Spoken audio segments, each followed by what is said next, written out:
আসসালামাইকুম প্রিয় ভাইয়েরা, আশা করি সকলে ভালো আছেন, সুস্থ আছেন। আগামীকাল 21শে ফেব্রুয়ারি যারা সিঙ্গাপুর থেকে বাংলাদেশে ইউএস বাংলার ফ্লাইটে আসবেন তাদের ফ্লাইটটা 10 ঘন্টা পেছানো হয়েছে।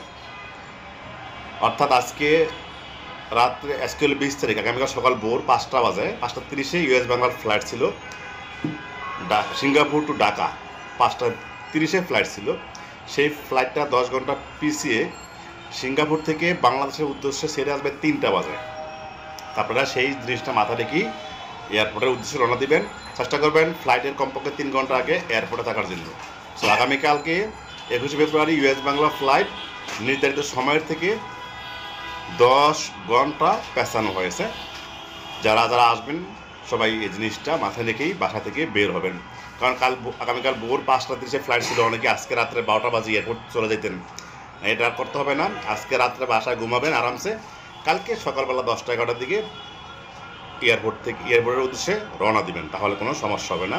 আপনাদের ফ্লাইটটা 10 ঘন্টা পেছানো হয়েছে। সকালে ভালো থাকুন। আসসালামু আলাইকুম।